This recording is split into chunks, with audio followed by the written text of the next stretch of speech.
Hi, I'm Dustin Abbott, and I'm here today to do a review of the newest lens from Tamron. It was just announced a couple of weeks ago and already is released. August 20th is the street date for this new lens. This is an update to a lens that was released 10 years ago and has been one of Tamron's top sellers during that time. And Tamron has refreshed this lens with a number of notable upgrades that we will highlight and take a look at in the course of this review. This lens is actually brackets in a little bit cheaper than the 18 to 270, and in fact the older version of this lens retails for around $200. This one has had a little bit of a price increase, but we're going to find out in a moment that that price increase of only $50, it's $249.99, whatever, $250 US, around $300 in the Canadian market. It's definitely justified in some of the key upgrades that have been made. Let's jump in and take a look at a couple of those. First and foremost, the original lens that this lens replaces did not have any kind of image stabilization.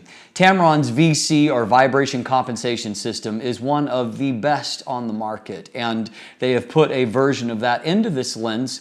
And so the inclusion of that alone certainly justifies the $50 increase, because anyone who has tried to handhold and a 200 millimeters and on a crop sensor, which that's what this lens is made for.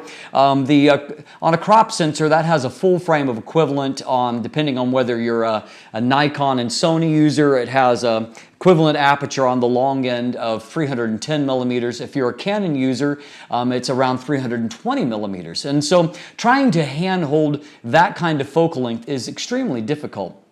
And so the inclusion of the vibration compensation makes a huge difference. And I find that with good technique, I can easily handhold 1/10 of a second and even 1/5 of a second with a static target. And so that is certainly a big plus. It also helps in composition to have that image in the viewfinder of the camera to be stabilized, and so you can frame more easily, and the Tamron certainly does a great job with that.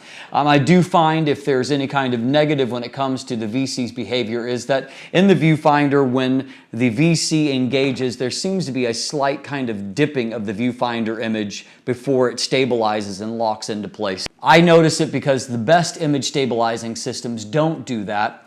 That being said, it's something that after you see a few times, your brain will adjust to, and you probably won't even notice it anymore. It doesn't really affect operation all that much. Another big update to this was in its autofocus motor. The autofocus motor before was a micro motor that was, as micro motors tend to be, a little bit louder, kind of buzzy sounding, and not quite as fast as some of the newer systems. It has what appears to be an update of a micro motor that has some elements that kind of remind me of Canon's stepping motor system. And in fact, one nice thing about this lens that I just noted kind of as a sidebar is that it actually focused fairly quickly for an adapted lens on my EOS M3 body. It actually, surprisingly to me, it is much more fast in focusing than what this 55 to 250 lens from Canon that has stepping motor technology in it. And I was hoping to use it some on the M3, but it focuses really slow. So it surprised me that this actually did a better job. So along with that, whatever technology is employed there, it certainly is quite quiet in operation. It focuses fairly quickly. And one thing that kind of surprised me, I was pleasantly surprised, is that I used it in AF servo mode on a Canon 70D body and actually got surprisingly good results. In fact, as you'll see in the sequence, I had my son run towards me at high speed, and I fired off 19 frames. So with the burst rate of the Canon 7D, that means that was over the course of right under 3 seconds. And over that, as he got closer and closer, it never lost tracking, and every one of those shots is nicely in focus. So consider me pleasantly surprised by that. And that was true of all the similar sequences that I did. And so that's certainly a nice upgrade. One of the other talking points that that Tamron is making about this lens is that it's the lightest in the class. And it comes in at only 400 grams, and so it certainly is a light lens. And as you can see, it's fairly compact as well. As I have it here next to this 55 to 250 STM lens, you'll see that while the Tamron is thicker in its barrel, the Canon is actually quite a bit longer. And so this lens, it certainly is nicely compact and not hugely bigger than what the kit lens, like an 18 to 55 millimeter lens is. Now, before I mount this on the camera, there's two things I want to highlight here. Number one, unfortunately, this has a plastic mount, not a metal bayonet mount, and unfortunately that's a lot like this Canon 55 to 250 lens. And so that is, I don't often these days see lenses with plastic mounts, and so I'm never crazy to see that. But on a positive note, Tamron is claiming some kind of moisture resistance, and there is a gasket here to help to seal the lens, to create a seal between the lens and the body. And that moisture resistance, I'm assuming, also includes some kind of minor sealing around the switches here, of which there are two, one for autofocus and manual focus, and another for the on and off for the VC. And so that is certainly a very welcome addition in a lens at this price point, but also in a lens that's often going to be used for travel purposes. And those of you that travel know that there are just times when the weather turns a bit sour. Now, I wouldn't push this too far, and if you don't have a weather-sealed camera body, you need to be, of course, even more careful. But I would say with this lens, if you have it mounted on a weather-sealed body, the 70D is, that if you're out in a light or moderate rain, you probably should be okay. But I certainly wouldn't encourage dunking this or getting waves on it if you're near the ocean. But anyway, that's certainly a nice upgraded inclusion for that. As far as that weight claim, it certainly is the lowest in the class. I guess the lens hood wants to be noticed. It does include a lens hood, which is always a nice addition for me, and I wish that Canon would smarten up and do the same with some of its lenses for the EFS mount. Anyway, going back to this, 400 grams is definitely much lighter than the equivalents. The Nikon equivalent is, I think, around 560 grams, and the Canon equivalent is around 580 or 590 grams. And so that is a weight savings of nearly a third, and so that will be noticeable in the field. The lens is light enough that it shouldn't ever feel front heavy on any body that you use it on, and if you're a Canon user and you're using a Rebel type series, you shouldn't have any issue, and neither does it feel out of place on this more robust 70D body that I'm using. The lens is, as you've seen, it's fairly short in its overall length. However, it does extend out about 2.5 inches, 6.5 centimeters when the zoom is full extended. There is a double barrel design here. However, there is no hint of any kind of wobble or movement, and in fact, it's always nice that there's nothing I hear rattling around when I give the lens a little bit of a shake there.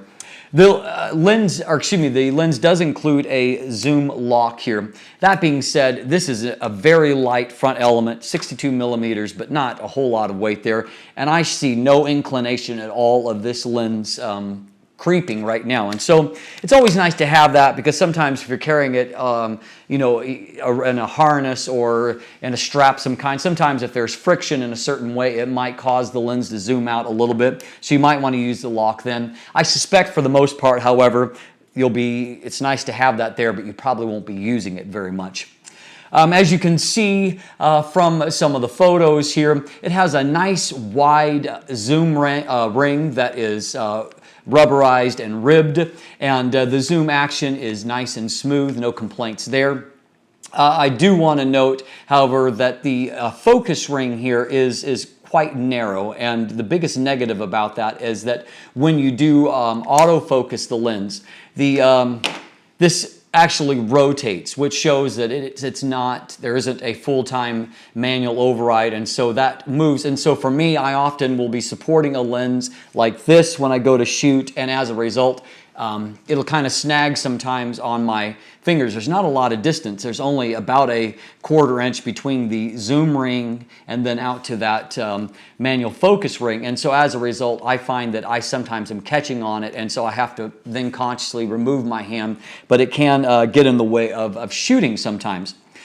And so you need to turn the lens off of the autofocus position to the manual focus position if you do want to manually focus. The manual focus ring, it moves very, very easily. In fact, almost a little bit too easily, meaning that it'll be pretty easy to fly by the point that you need to focus to. But it's certainly not tight at all. It moves very, very easily. And but the reality is that the majority of the users of this lens will probably never touch that manual focus ring, because that's hardly the most important aspect of this. As far as the autofocus accuracy, I didn't really have any issues with that. A lens like this is not as demanding on autofocus accuracy simply because it has a fairly slow aperture at all focal lengths, and it goes out to a maximum of f6.3. It hits that at about 165 millimeters or so. Now, just to kind of lay this rumor to rest, unfortunately, some people have been told, maybe even by a salesman, that a lens that has a maximum aperture of f6.3 won't autofocus on their camera body. That is untrue, and this lens, it will autofocus as long as you have the proper mount. If you shoot a Canon, buy a Canon, Nikon, Sony, you need to buy it in the proper mount. But if you have it in the proper mount, it will autofocus on any of those bodies. So don't be concerned by that. That being said, this is not a fast lens when it comes to the aperture, and so just know that most of the time you're going to need a fair bit of available light for it to work at its best. I did shoot a men's event where I was shooting at pretty high ISOs, 5,000, 6,400, and I didn't have any issues autofocusing with it. But when you're forced into those higher ISO ranges, of course, there is some trade-off in the image quality you get. And so this kind of lens is really best suited for some good light. It's not a low light monster by any stretch of the imagination. But I was encouraged by that tracking with the AF servo mode, because a lot of people will be buying this for, you might be in different situations when you're traveling, or you want a general purpose lens for capturing family events, and the fact that it does a good job tracking is certainly a bonus for that. Another big upgrade internally to this when it comes to the image quality is that it does now have a 7-blade curved aperture iris. And so as a result, even when I stopped it down to f11, I found that circular highlights remained nice and round, and overall the bokeh is really not bad from the lens. I think it's quite pleasing overall.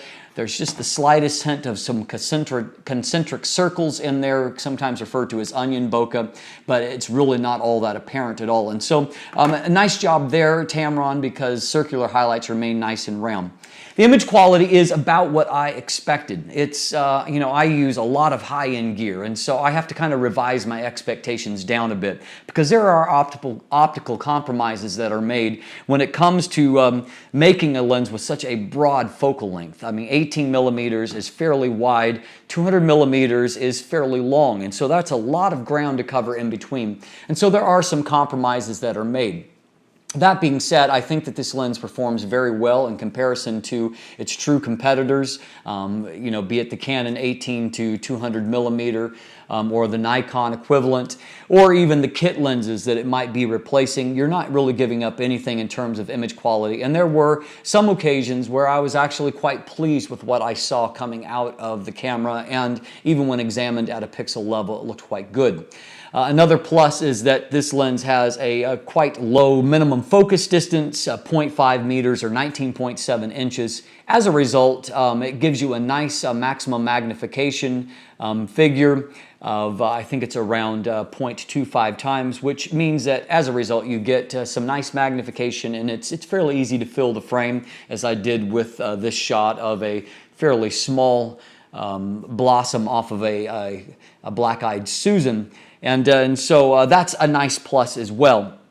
Let's point one other strength and one other weakness when it comes to the optical performance. One weakness is the fact that this lens seems to be quite flare prone, and you have to be careful when putting it into the sun. I found that there was quite a bit of veiling that came over into one frame, as you'll see here, and then in another I had a bit of a ghosting artifact that showed up, and so it's controllable as long as you position the lens the right way, but you should be careful when shooting into the sun. And the truth of the matter is that a lens hood like this really isn't providing a huge amount. It's not all that deep, and so it's not providing a huge amount of shading when you're zoomed out to a 200 millimeter position. And so just know that that is a potential negative. One very big positive is that Tamron has done a fabulous job through the use of a low dispersion element to actually control chromatic aberrations. And in field use, they're not really apparent, and so that's a plus for me. And so overall, this lens is very mannerly, particularly at a $250 price point. It's got a number of significant upgrades over its older counterpart, and I don't think that it really gives much of anything away to either the first-party Canon or Nikon lenses. The Nikon comes in at around $600, and the Canon comes in at around $700, and so at $250, this is certainly a big cost savings over that. One of the other nice thing about this lens is that it does come with Tamron's 6-year warranty in North America, and that's certainly a lot of peace of mind. And 6 years in the span of using the lens is a fairly long period of time, and so that's something I think that is certainly a plus for that. So overall, as long as you have realistic expectations of what you're going to get out of a lens like this, if you're looking for a low-cost kind of do-it-all lens, this is certainly a very worthy consideration. That price point is amazing, and it does a lot of things quite well for only $250. And so you might want to check it out if you're looking for something to pair with your new DSLR, so you don't have to change lenses very often in the field. I'm Dustin Abbott, and if you haven't already, please subscribe. Thanks for watching.